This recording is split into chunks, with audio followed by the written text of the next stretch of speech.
Hello everybody and welcome to this Landlord Law webinar looking at the bit of a shock news item that's come from the government, which is that they're thinking of ending Section 21.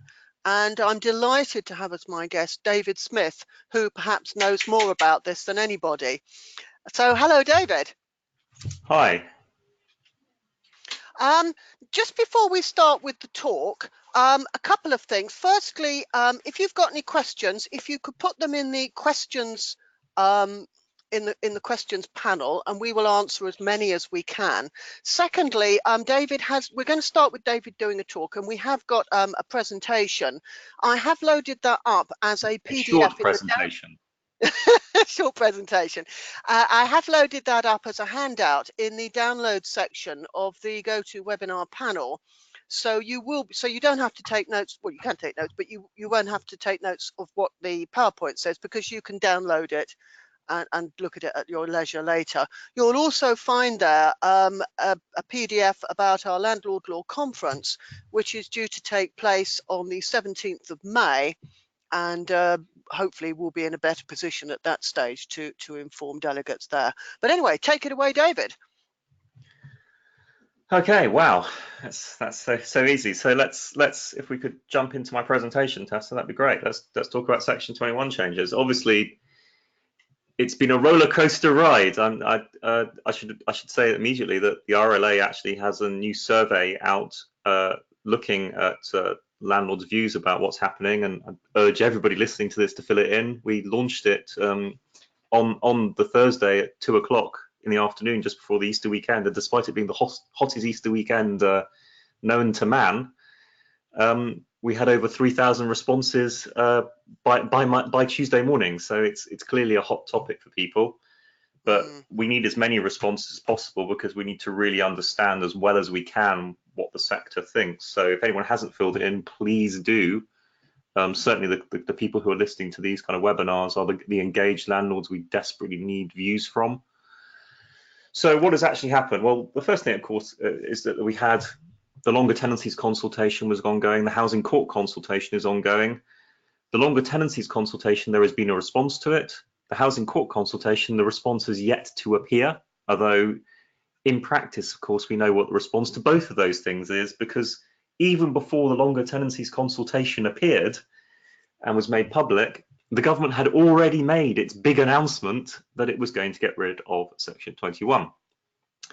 Annoyingly, that was not discussed or flagged with any organisation in any way, which was particularly irritating, because the government keeps talking about better cooperation with landlord organisations in the sector.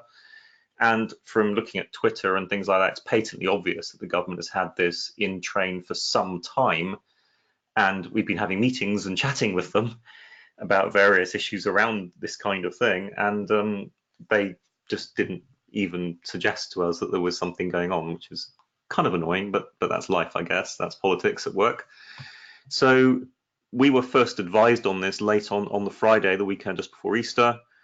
And of course, it went public at midnight on Sunday, Monday, with us rushing to keep up with that. And I had a very jolly weekend recording stuff for TV people and writing press releases, which obviously is how I like to spend all of my Sundays. So what's actually been announced? If we can jump on a slide, please, Tessa. Right. Okay. So the first thing to say is what the government has in fact announced is a further consultation. So in practice, what they've done is they have prefigured slightly by a couple of hours their own response to the longer tenancies consultation, in which they basically said they were going to have a further consultation on the ending of Section 21. So what we are now waiting for is a further consultation to appear from the government, in which they are going to discuss how they will go about ending Section 21. And that includes three sort of areas: the ending of Section 21 itself,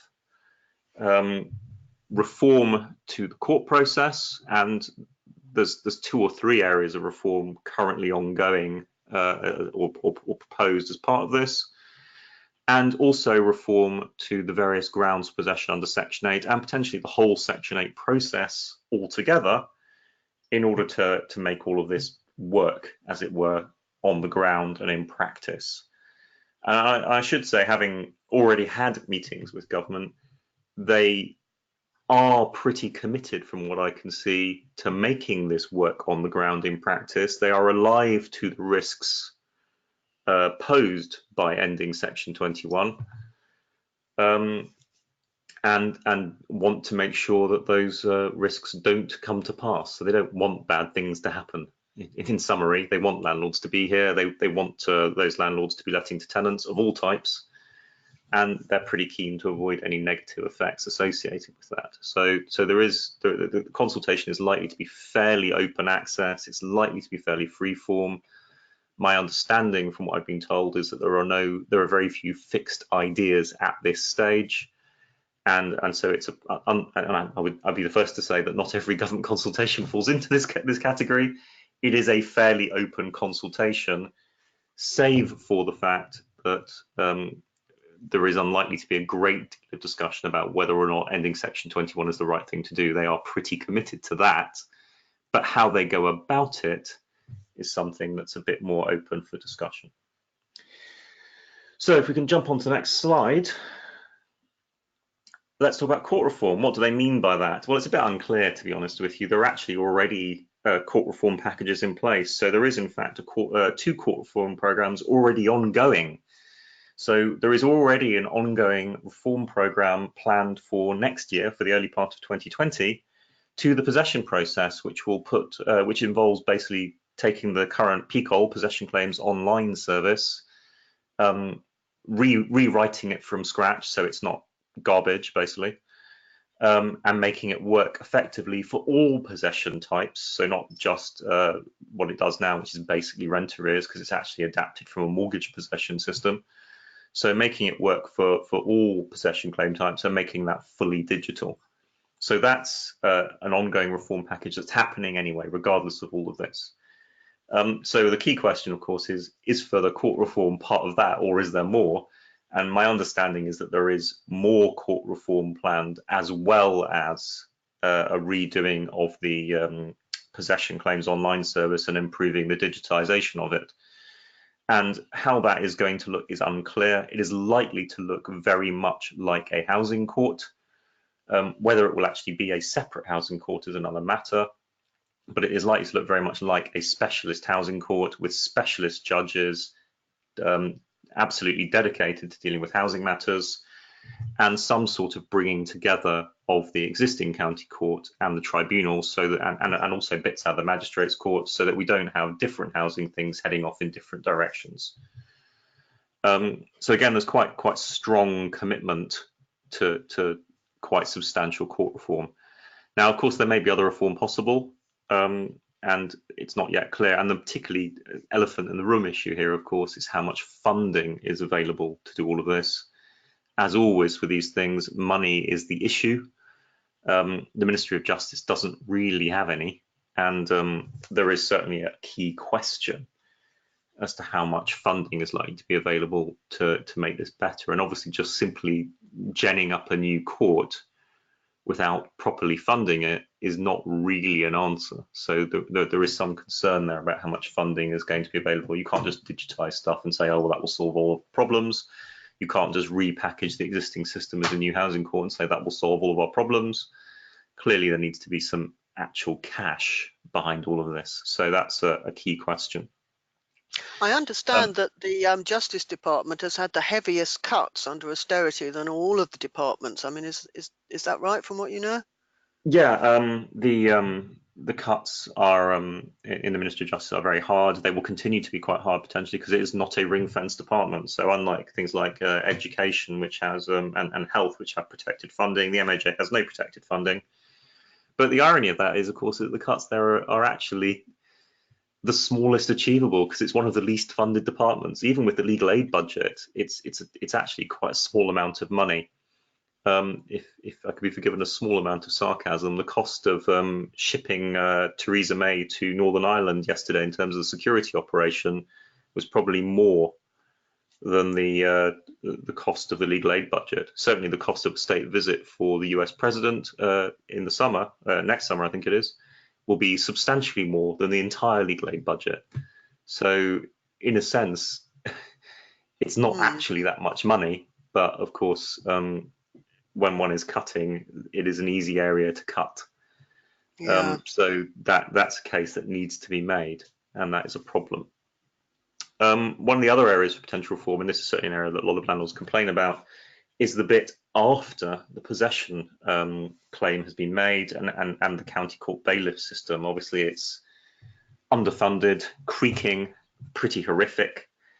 Many landlords, of course, use the High Court sheriff because of that, but then that leads to a rather complex situation with tenants getting different information from different places. Tenants are often being told to wait, that they're going to get 14 days notice. The sheriff doesn't give them 14 days notice.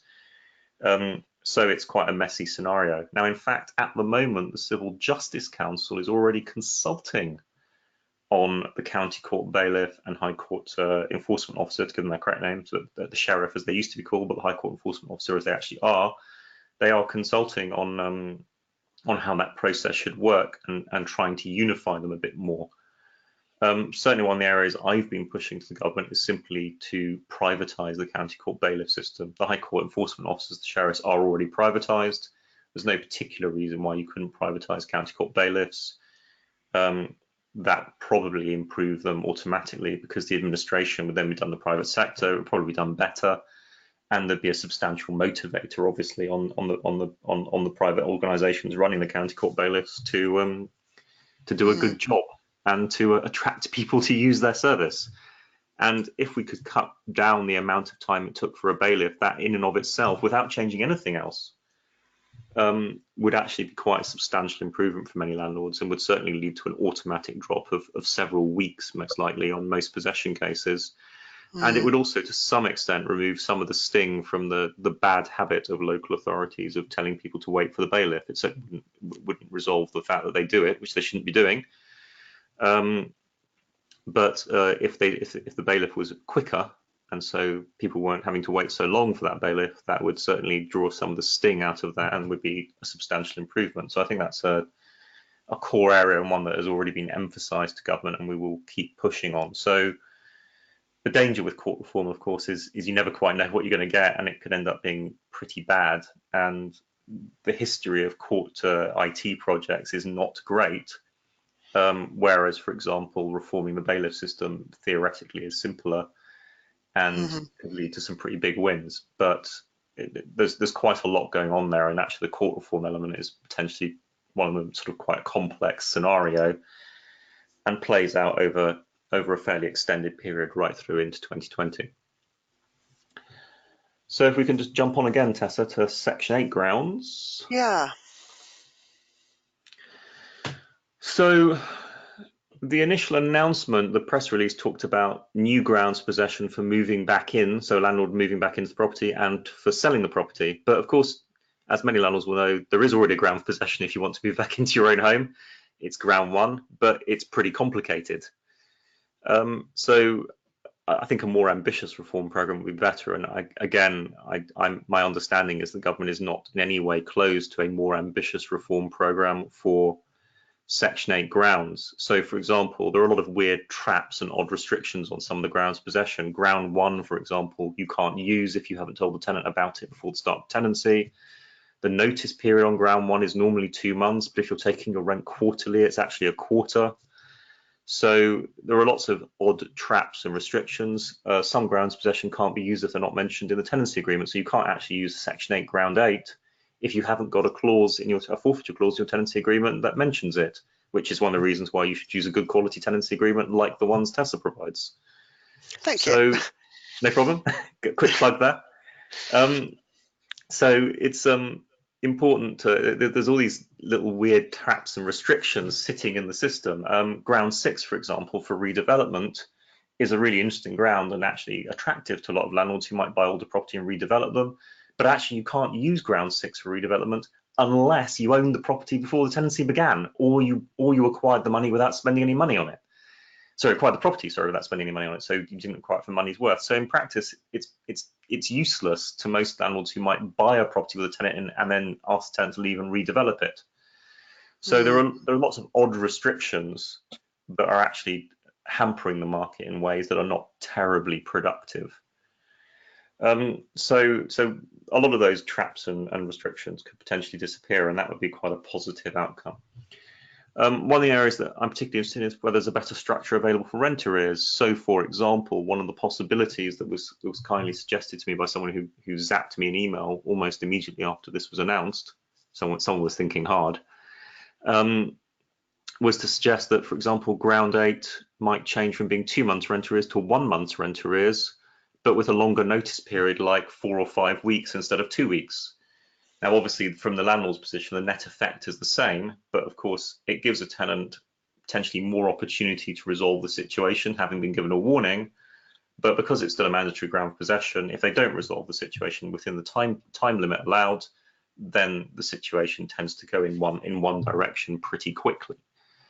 So it would be possible to change that, and that actually is in line with things that have been done in other pieces of legislation as well. It's much more common now as a legislative structure to give people warnings, give them a fair amount of time to sort it out, but then if they don't fix it, to go in pretty hard. And the reality is, as many of you will know, that if someone's in 2 months rent arrears, it doesn't often get fixed.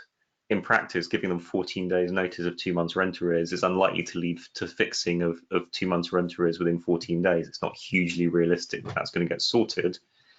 It might be better to give them a notice earlier and give them a bit more time to fix it, but then if they don't fix it, to charge on. So there could be quite a better structure, and potentially also that ground possession might link to a paper-based system. I've already seen from the RLA surveys that many landlords do still value accelerated possession proceedings. They don't want to use icky lawyers like myself. They don't want to attend court. They want to do it paper-based if at all possible. And that's one of the attractions of Section 21. But it doesn't mean that other grounds of possession couldn't also potentially be linked to a paper-based system. Obviously, there might be aspects in which it would jump out to court hearings, but it could be paper-based to begin with, and that's certainly something that we need to look at.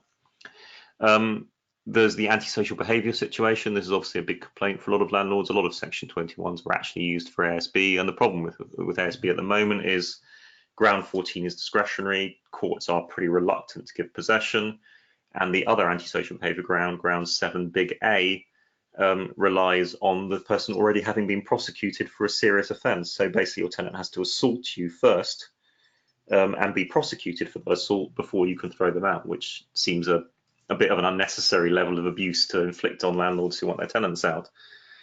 I don't recommend you going around and encouraging your tenant to assault you, just in case anyone's in any doubt. It's not really appropriate, I don't think, that private sector landlords should have to have discretionary grounds for antisocial behaviour. It needs to be more robust. People should not carry out antisocial behaviour. If they're warned about their antisocial behaviour and carry on, I'm not really of the view that it should be a discretionary matter. They should be asked to leave, and that should be the end of it. There's also a number of grounds that are a bit outdated and pointless, which provide amusement to lawyers like myself, but actually in practice aren't much good. So there is a ground for possession, for example, for properties that are retained for the use by ministers of religion, where they want them back. I don't think we really need that today. It's probably not terribly useful. It's never in fact used anyway. There is a ground for possession for out-of-season holiday lets, where a property's been let for a holiday and has been let for a non-holiday, and you want it back for a holiday let. It's, again, not used very much. It probably isn't necessary. It could probably be removed. So there are quite a few other grounds of possession that could probably just disappear, and without really changing things. So the idea is not to have some great long screed of 30 grounds for possession. The idea would be to get rid of a few that aren't terribly useful, perhaps stick a few other ones together, but have some more robust mandatory grounds for things that are significantly problematic to deal with situations that landlords are concerned about. I've wondered actually, David, whether perhaps refusal to allow the landlord to do inspection and carry out do the gas safety certificate could be a more robust ground. Because certainly, yeah, I mean, access is probably a good one. I mean, obviously a tenant would have to get fair notice of access, but certainly, denying a landlord access has a lot of impacts. It means that the landlord doesn't get to do repairs. It means that the landlord can't do a gas safety certificate. which puts not just the tenant at risk, it puts potentially, if it's a block of flats, puts everyone in the block of flats at risk if there's a gas explosion. So those are the kind of things that yeah, we need to think about and need to get across to government that they need to seriously consider as alternative grounds. It may be that some of the discretionary grounds should be mandatory. I mean, again, ground 12, breach of tenancy agreement, is discretionary. Now, the reason it's discretionary, of course, is that some breaches of the tenancy agreement are more serious than others. Having a spider in violation of the no pets clause is not likely to be a decent reason to throw your tenant out. Or blue tack on the walls. Having blue tack on the walls may not be a very good reason to throw your tenant out. Having 5 dogs and trashing the house while not letting you in to do a gas safety certificate is likely to be a decent ground to throw a tenant out. So it may be that we need to rethink some of that. It may be that some of the phrasing of the legislation needs changing to make it clearer how judges should exercise their discretion. And I think what's important to bear in mind here is we're not heading towards a scenario where we go dialing back to the Rent Act, where possession is practically impossible. No one is suggesting that's the idea. Section 8 grounds are perfectly viable means for obtaining possession. I know that I often hear, and I don't understand why this is said, but I often hear, particularly from so-called eviction specialists, that nothing works other than Section 21, and using any of the grounds of possession is pointless because the tenant will just produce a defence. That is just simply not true. The reality is the vast majority of tenants never even show up to a possession hearing. In over 75% of cases, tenants just don't turn up. So there's a lot of stuff on the internet. People will say, oh, if you use ground 8 for rent arrears, it will never work because the tenant will issue a fake defence and it will all be listened to. Of course that happens, but in the vast majority of cases, it just doesn't happen. And we need to be careful not to... It never happened. I did eviction work for many years, and I never had that happen to me at all. Yeah, it's a pretty rare beast. So I think we need to be relaxed. Well, we need to be calm about these situations and understand that while undoubtedly there are spurious defences, there are fewer than people think. And just as the stories about rogue landlords that you see on the internet and on Twitter are to some extent one case exaggerated, the stories of tenants from hell who maliciously damage property are to some extent isolated cases that get painted as being the routine. They are not the routine. So it's important to have a sense of perspective about it. Right, so if we can jump on to the next slide, let's see what's next. So as I've already said, there's going to be another consultation. It's quite possible there'll be more than one such consultation. It's quite likely, I think, that one or more of the select committees, particularly the Select Committee on Housing, Communities and Local Government, might decide to hold hearings. And ultimately, there will be a bill before Parliament, but we need to be clear that that's not happening next week. The consultation is likely to appear soon. It may even appear before the Landlord Law conference in 3 weeks' time, which I'm speaking at, so we might be able to talk about it more then.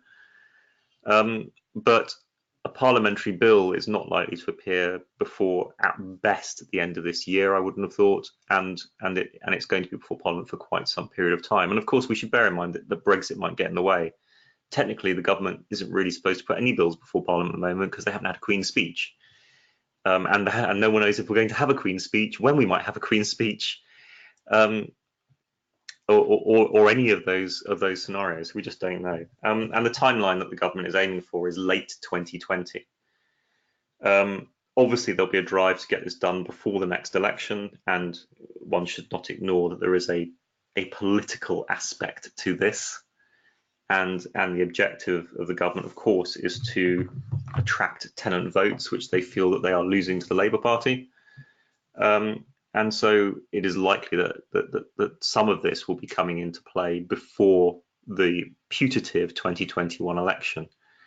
But you can't guarantee that will happen. Brexit might get in the way. Brexit gets in the way of a lot of stuff at the moment. It's impossible to say what the Brexit scenario is going to be. We are literally in a world where anything from staying in the EU to leaving with no deal to becoming the 51st state of the United States of America are all possibilities, and no one can say. And the reality is a different Conservative leader might well appear within a matter of weeks. And it is not true to say that they would all carry on with this policy line in the same way. In fact, I think it's probably pretty safe to say that some of them quite definitely wouldn't carry on with this policy line in the same way. So we'll have to see what happens. Even if this is implemented in late 2020, it is not likely to be retrospective, so it will not be the case that you will have a tenancy and Section 21 will magically disappear from that tenancy. There is a general drive against retrospective legislation, particularly when it's hugely altering of the market.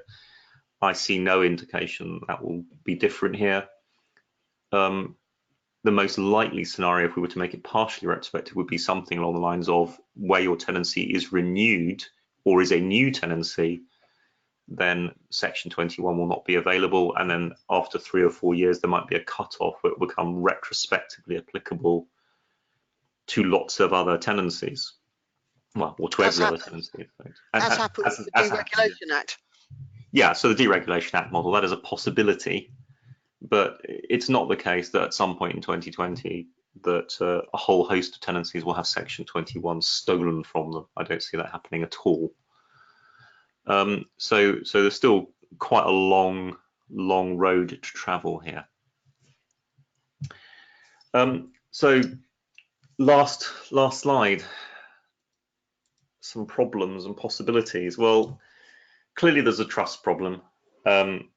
I'm sure some people listening to this will be sitting there saying, yeah, the government's making all these promises, whatever. And indeed, people have said much the same on the RLA survey, and I have said much the same to the government. The government does recognise that there is not a huge amount of trust, and there is obviously a feeling that the government will simply get rid of Section 21, won't carry out any court reform or any Section 8 reform, and will sort of screw everybody. And I can't say that won't happen, but that is not the indication I'm getting, and the government is aware of the trust problem and doesn't want to undermine the situation. And of course, they're fully aware that, for example, if they do something like that, then some landlords are likely to walk away. That many landlords will turn around and say, well, I'm not going to rent to people on benefits and people with pets. And so, in fact, it will undermine the government's core objectives on a whole range of areas. So I don't think that they will do that, but it's always a risk.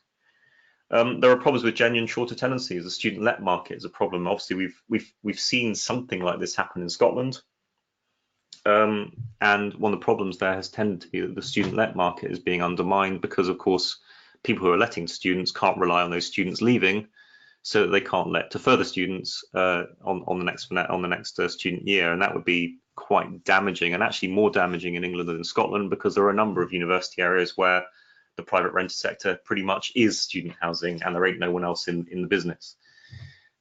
So that is a problem. The government is aware of that fact, and there almost certainly will need to be something done to allow the student let market to continue. There is a need to retain the confidence of mortgage lenders. Most mortgage lenders don't particularly rely on Section 21, but they do like to have it there. And it will certainly make them unhappy if that goes away, because although there is a ground for possession under Section 8, it is reliant on the landlord having served the right notifications to tenants before the start of the tenancy. And as a rule, mortgage lenders don't particularly like to rely on the people that they're lending to help them get the property back if they haven't paid the mortgage. So we need to make the government will need to make sure mortgage confidence is retained. Some landlords might just walk away. I think it's almost inevitable that some landlords will say, well, I'm quite close to retirement. I was thinking about selling the next couple of years. I'll just bring that forward. This is just too much grief. Obviously, if those properties will just sell to other landlords, that's not necessarily a big deal. If they sell to first-time buyers, then that means that there is less rental property available. I don't subscribe to the kind of statements made by Generation Rent and others that if you sell to a first-time buyer, that means that there's one less person demanding a rental property, because that ignores the fact that quite a lot of first-time buyers, for example, were sharing property or were living with their parents. And also the reality, of course, is that property in the owner-occupier market is just used a bit less efficiently than property in the rental sector because it has reduced mobility. So I think that's a concern. The government is aware of that. That is a problem, and we need to make sure that is not what happens. Will it be enough? I mean, the possibility here, of course, is the tenant groups might say, well, we've won this one. What's next on our list of things we can win? And there has already been talk of rent control by tenant groups. Now, the difficulty with the use of phrase like rent control is there's rent control and there's rent control. Rent control can cover a wide variety of scenarios. Like, for example, it could simply be avoiding a situation where landlords get round the non-existence of Section 21 by having a rent increase clause that allows them to increase the rent to £1 million a week and then throw the tenant out for rent arrears. Now, that's clearly not an acceptable way forward. And in fact, there is already legislation which kind of prevents that. To some degree, that is controlling rent, but it is not what most people think of when they hear the phrase rent control. There is no particular appetite from what I've seen so far within government for more radical rent control in terms of linking rents to RPI or anything else. But it's certainly something that I'm keeping a close eye on, because rent control generally is a destructive thing. There's a lot of evidence from the United States that rent control causes real problems with housing sector. So we'll have to see how it goes. And of course, I think actually the real problem with all of this is what happens if it doesn't solve any of the problems. I mean, I think we're all pretty aware that there are problems in the sector. Most of those stem from the fact that we just don't have enough houses in the right places. And blaming private sector landlords or Section 21 or any other single thing for that is a bit of a nonsense. The only way to really solve our problems is to have more houses. And the government is not doing a bang-up job with building more houses. It's doing a better job, but it's still a long, long way from where we need to be. So I think I certainly have a concern that the government will do this. It won't solve any of the problems, and then what will they do next? And there might be another knee-jerk response, and that isn't really a solution. And the fact is, the government can do this stuff, and yes, it might have a temporary effect, but they do also need to get on with building some damn housing so that people have places to live. So those were all my prepared remarks, and I suspect there might be a few questions, although I immediately caveat this with it is early days and I may actually not be able to answer some of your questions, and my response will largely be, I'm not sure, you'll have to wait and see. But we'll see what we can do. Okay, I think quite a lot of the questions, certainly at the top of the list here, are things that you've discussed already.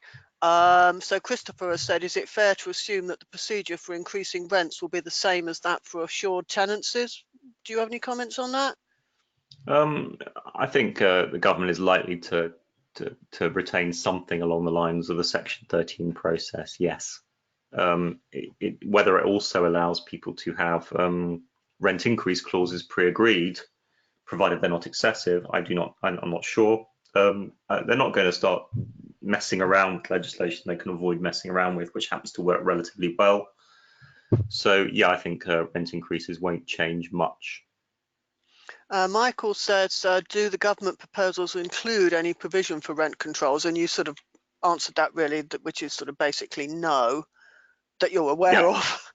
Yeah, there is no current plans to do rent control. I mean, it's still a conservative government, let's be honest. I mean, I appreciate they're doing things that I was amused at. There's quite a good private eye article around this week that some of you may have seen, that Grant Shapps decried pretty much what the government's just done as Venezuelan socialism a few years ago. So I appreciate the Conservative government has done things that one may not normally associate with a Conservative government, but they are still a Conservative government, and interference in market rent setting would be a pretty big step for a Conservative government, and I see no indication that they want to do that. So the most I could see as rent control is what is already there in effect, which is stopping people setting egregious rents in order to drive people out. Well, there was a case about that, isn't there? There was a case, I can't remember the name of it, where the court...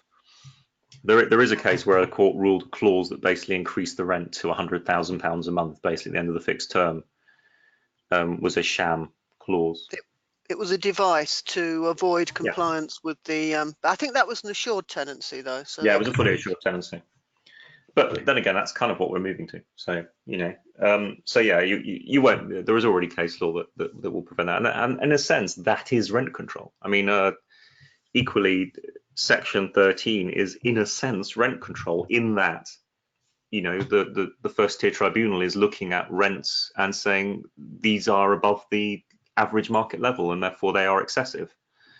So you could describe that as rent control. I don't think most people would describe it as rent control, but if you want to use a wide definition of the term, that is sort of rent control. So there will be elements in which there is a degree of fettering of the market, but only to remove excessive rents that are above the average market level. That's kind of what we're looking at the moment. That's not to say that someone won't change their mind at some later date. Okay, well, Andy's asked a couple I of should point out, questions. just as an aside, I mean, rent control isn't necessarily a problem. So if, for example, we have something like the Berlin model, which allows for rents to free float between tenancies, and then inside tenancies, it goes up by something like RPI plus 1 year on year. Actually, if you look closely at the market, you'll find that rents across the UK aren't actually rising by RPI plus 1 anyway.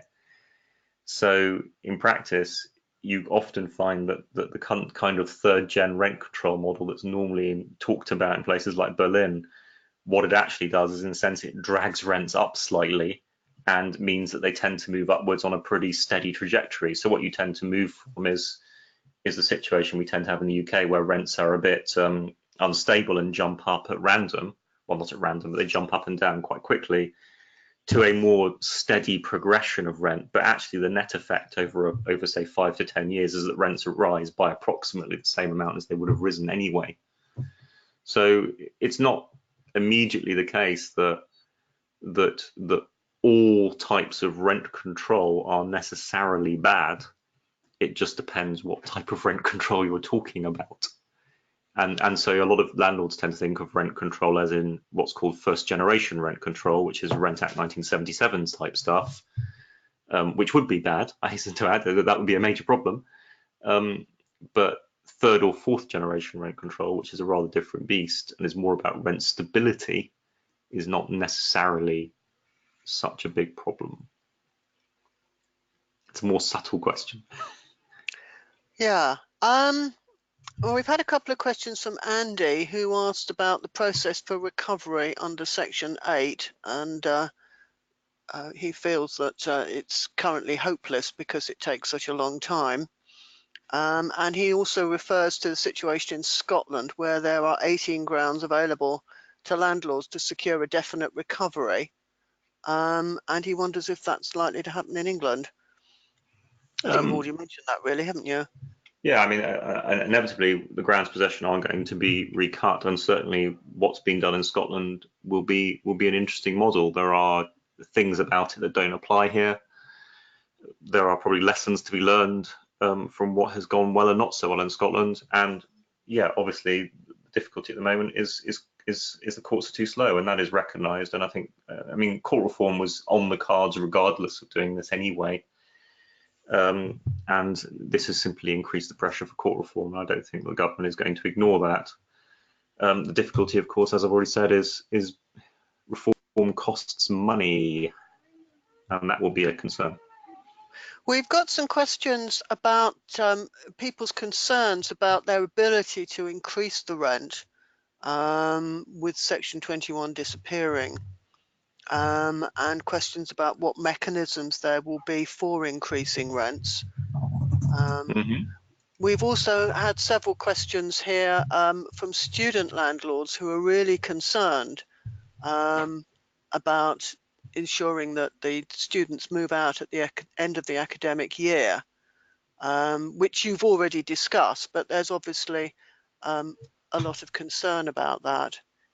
Yeah, they fall. Those kind of answers fall into the wait and see bracket, but the government is aware of the student-led market, and almost certainly, I think, will do something to ensure the student-led market continues as is, because it just wouldn't be practical to rely on students to want to leave, because if you've got a house full of 5 people and one of them doesn't want to go, you're in all kinds of trouble. And the government's quite aware of that. The student-let market is likely to be pulled out of this. I mean, there is a problem with that in itself, which is, how do you define a student? There are different definitions of full-time students depending on whether you're talking about immigration or council tax. The Housing Act 2004 doesn't even have a definition of full-time student. What about part-time students? So there's quite a lot of problems associated with that. But the government does recognise that there needs to be something done about the student-let market, and probably not just the student-let market, actually. There are probably other scenarios, and it may be that we actually move to a position where fixed-term tenancies will still exist with appropriate warning notices or something like that. We've had some questions. I've had a question about rent-to-rent situations, and there's also a question from an HMO landlord who is concerned because there's no fault section 21 is used sometimes in HMO situations. I don't think the answers to those questions are any different from where we stand. Rent-to-rent landlords, well, I mean, intermediate rent-to-renters, I mean, they won't be able, they will have to think more carefully about how they set up their agreements. I mean, at the end of the day, that means they might, in some cases, be handing back properties with tenants in place. The Housing Act 88 already anticipates that anyway. It actually happens more often than people realise. Quite a lot of properties on rent-to-rent handed back with tenants in place because the intermediate rent-to-renter goes bust or runs away with the money. In terms of HMOs, I mean, the key problem here is one individual who's annoying the other ones, and antisocial behaviour. And I think, again, this is an area in which the government probably recognises, but will need to make changes and make antisocial behaviour much more robust as an option. There's also, of course, the problem where an unauthorised person occupies the property, which brings it up above the occupation limit if the licence limits the number of occupiers. So that's another issue. I've had an interesting comment here from Kevin, which I'll read out. We're struggling to understand what they're trying to achieve by changing the Section 21 system. It's not clear what this whole exercise will achieve. It just seems like a total waste of taxpayers' money. In our experience, at least 95% of the time, landlords use the Section 21 system for legitimate reasons. We very rarely ever come across situations where there's a revenge eviction. In an industry which is already in decline, how will the government protect landlords and keep them in the industry? And he points out that he manages 500 properties, mostly to housing benefit tenants. Well, I agree with that. There's nothing I could say about that. But the reality is that we're reaping the benefit of the government's failure to deal with housing. If I can make a short digression into the world of politics, it's pretty simple. From the perspective of the Conservative government, landlords are going to vote Conservative. That's the reality. There is a couple of recent studies relating to tenants, and particularly the last snap election. It was demonstrated pretty comprehensively that tenants who had previously voted Conservative switched their vote to Labour. Some of that was a Brexit thing. Some of it was to do with the fact that they feel increasingly disenfranchised and unable to buy houses, and blame the Conservative government for that. There is also, however, a perception that that vote is not very sticky, and that those tenants are relatively floating and might be persuaded to vote Conservative again if you give them something. And so a chunk of this is politics in the classical sense of putting something out there that's going to appeal to tenants in order to attract their votes. It's that simple. I said this to an MP who laughed at me and said, "Yeah, right. Politician doing something for votes shock. You know, it's why are we surprised? Of course, politicians do stuff to get votes. That's their job." So, I think that comment is correct. There's nothing I can say about it. That's the truth. That's the world we live in. I'll mention some of because some of the questions had some interesting points. Michel is concerned about issuing Section 21 notices now. Well, you're fine, Michel, because they're not likely to get this through before as David said, for a couple of years. Jackie, interestingly, disagrees about Section 8 for holiday lets being unnecessary. And she says, we regularly do an AST winter let and then require possession for the summer lets. Although we've never actually used Section 8, it needs to be there as an option with Section 21 gone if winter tenants decide they aren't going to leave at the end of the tenancy. So that's very interesting. I think it is actually used and useful for people. I mean, it's hard to know what is and isn't used. So I would encourage people in her position to complete the RLA survey and make sure she puts these in as comments, because I certainly don't want to get rid of something or agree to get rid of something that people need. It is hard sometimes to know about these uses that are important to specific areas but aren't perhaps in common use outside specific parts of the country. Yeah, I mean, Hilary is concerned about the HMOs, about the council stripping him of his licence if tenants contravene the conditions of the licence, and how can he deal with this if Section 8 isn't robust enough and the council threaten him with taking away his licence? Well, the council wouldn't be able to take away your licence if you were doing everything you reasonably could.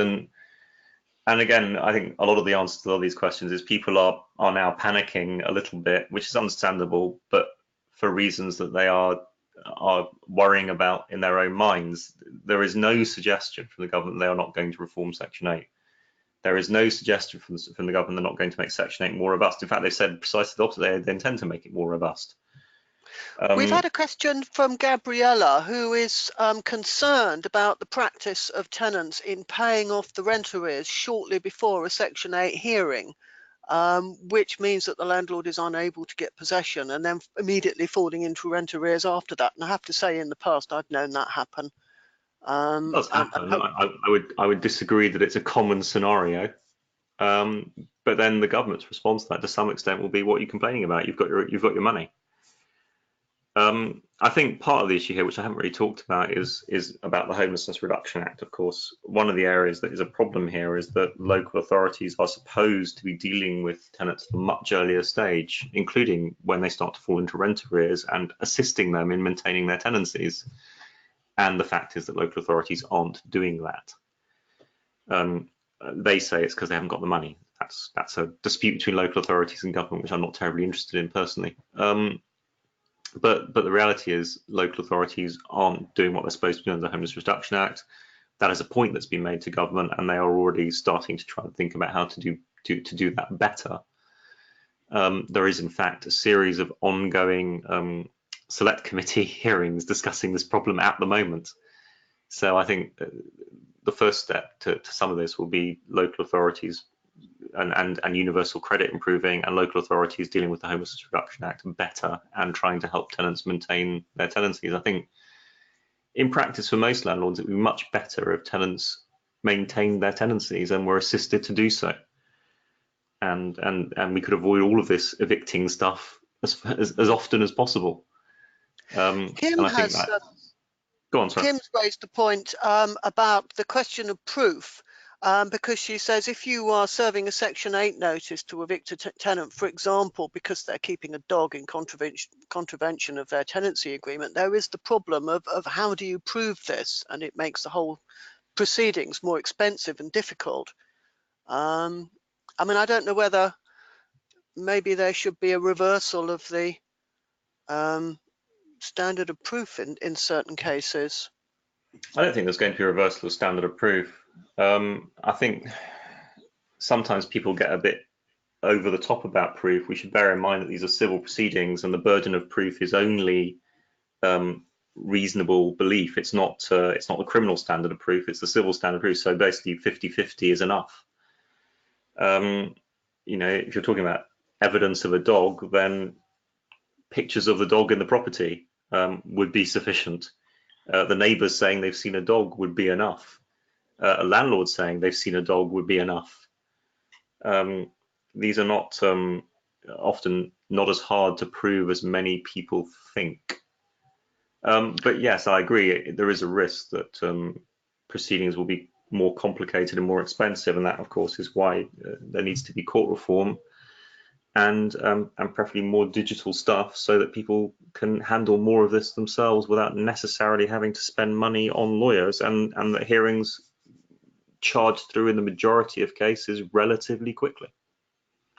Anne has pointed out that Generation Rent and Shelter have been advocating the landlord paying compensation to the tenant if they are evicted for no fault grounds, like the landlord moving in or selling.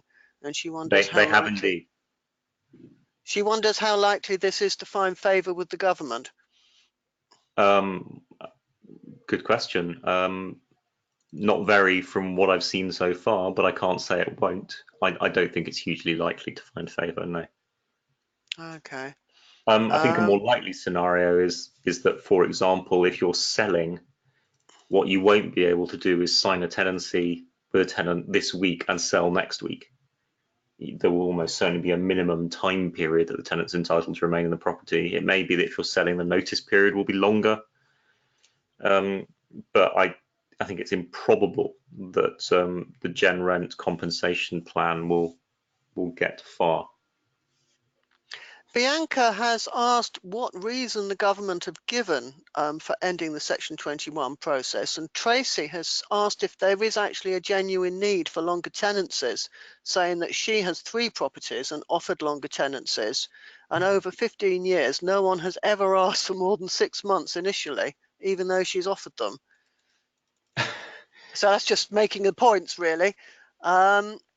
I agree. I mean, I think the problem with longer tenancies for many tenants is that they think they're going to be bound in. And one of the things the government has yet to really sort out, make clear, is how one way this is.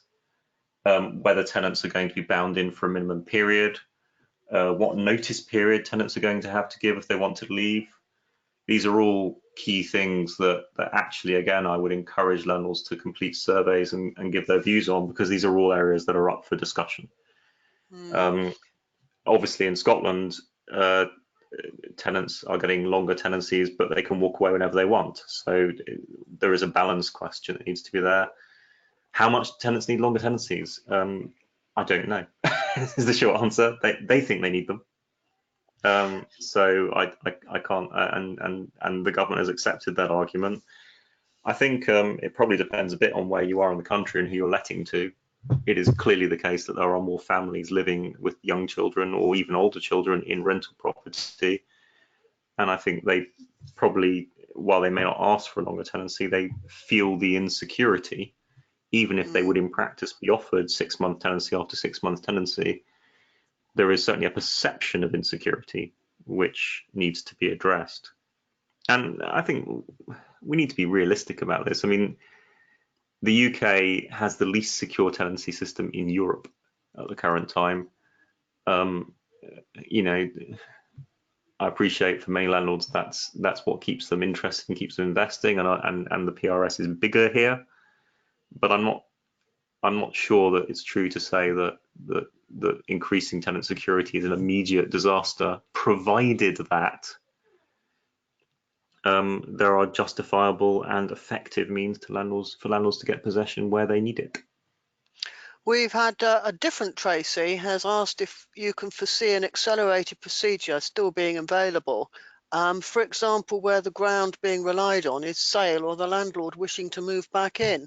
And actually, if I remember way back in history, I think the accelerated procedure did initially extend to ground 1, but then that was removed for some reason. Yeah, the short answer to that question is yes, I absolutely can see the accelerated procedure being available, hopefully for things beyond that, and I'm hoping for rent arrears too in certain cases.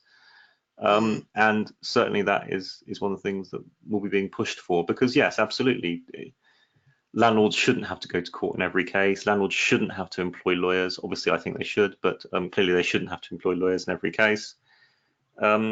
And you know, the world is changing. We need to have more stuff that's done, I was about to say on paper, but actually online. Leslie has suggested just extending the notice period under Section 21 and wonders whether that could be an alternative. Melanie has asked whether notices under the discretionary grounds are successful in court. I once got an order under one of the discretionary grounds, and I think some landlords use them a lot, actually. I would say discretionary grounds discretionary grounds are absolutely successful in court. I use them all the time. But the key caveat to that is it depends what you're using it for.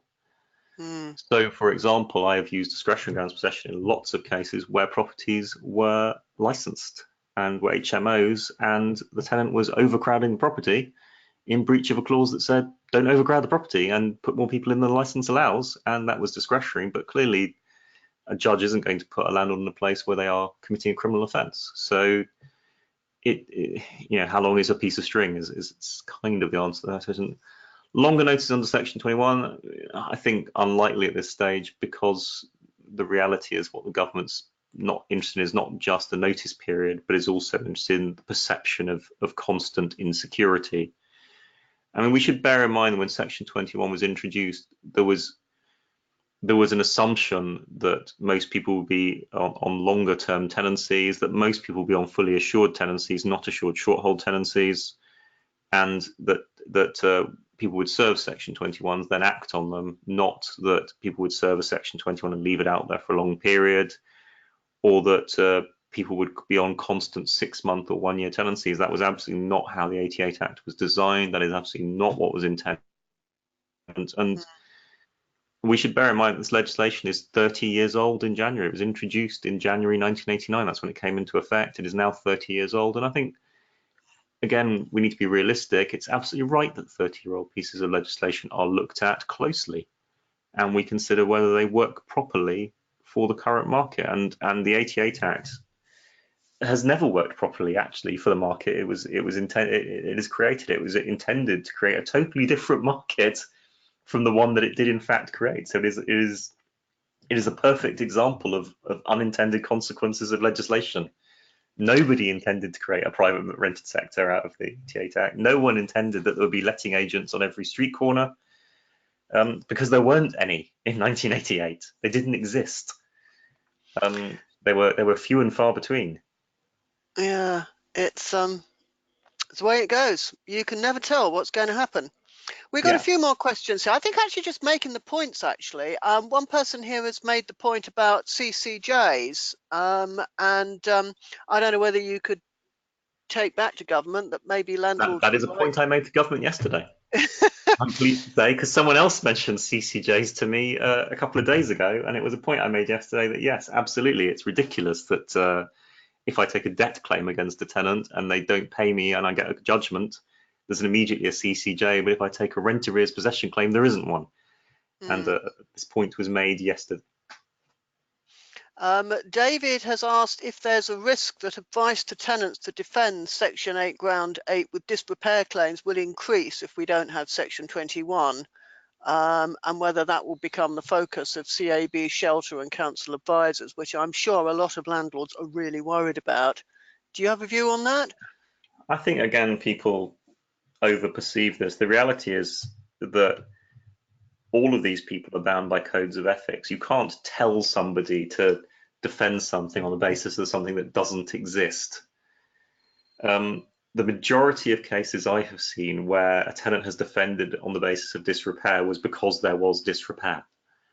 That's not to say that some tenants don't manufacture it, and I completely accept that happens, but it's a lot less than people think.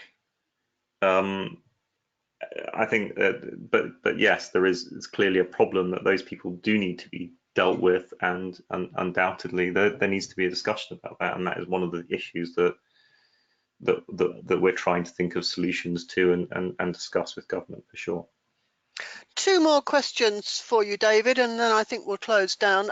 Kim has made an interesting suggestion saying, do you think that Section 21 may be kept but have grounds of its own for a landlord to have possession, therefore giving the tenants more security? So saying that you can only use Section 21 for this, this and this. No, probably not. I imagine it would be umbrellaed into the Section 8 process. It would be a more logical way to do it anyway. And the trouble with Section 21, even as it is now, is it's got so many little front ends and things connected to it, which I'm sure you know, Tessa, because you've produced some excellent flowcharts around this, and they get more complicated by the week. Oh, that's Giles does the flowchart, but yeah, it's a nightmare. They get these flowcharts get more and more complex every time I look at them, and in practice, we're actually heading rapidly towards a situation where having Section 21 is almost not worth having, because it's got so many problems associated with it. It actually becomes destructive, because what government does is every time you complain about something, they say, but you've got Section 21, and you're like, but I've barely got it because you've made it so difficult to use. So I think final it's question difficult. is a question about whether we ought to put any changes in our tenancy agreements in anticipation of this happening. Probably not, because we don't know what's going to happen. Yeah, that would be hugely premature, because one, it would suggest it would be retroactive, which probably won't be. Two, it would suggest you know what the changes are going to be, which if you do, please tell me. And three, it would suggest that there would be something you could put in there which would change it, which there probably won't be. So I think it's way too soon. Okay, well I've skimmed over a lot of the questions because they seem to be on points that you'd already answered, but thank you to everybody who's attended and asked a question, making a very interesting a webinar, which is being recorded, by the way. And thank you, David. Do you have any final thoughts? Well, I'll just say a last plug. Please, please, please, if you haven't, fill in the RLA survey. If you have specific comments that you want, if you're an RLA member and you've got comments you want me to get across, then please email me. My email address is a matter of record. I'm perfectly happy to have people's suggestions. I won't guarantee to reply to every single email, but obviously I need to know what people think. I'm doing my best to try and make sure that I'm representing landlords effectively, but there's a lot to do in a very tight time window. So if people have got ideas or concerns, and for example, I would highlight the one that I've obviously got wrong about the use of Section 8 notices with ground 3, I think it is, for holiday lets, then please tell me before I do something bad. Yeah. And please also consider coming along to the conference on the 17th of May, because David will be doing a talk and he may have some more information for us then. And we will be having quite a few other talks on different things which you need to know about, including other new legislation that has already come to pass, like the Tenants Fees Act and the Fitness for Habitation legislations. We will be having talks on both of those. Section 21 is not the only thing out there. No, indeed. And as David said, it may never happen. These other things have happened, so we will be having talks on all of those. So I think probably it just remains for me to say thank you very much, David, for giving up your time, and I will put this. That's my pleasure. That's what they pay me for, someone. Okay then. Thank you very much, everybody. I'll close down now. Thank you.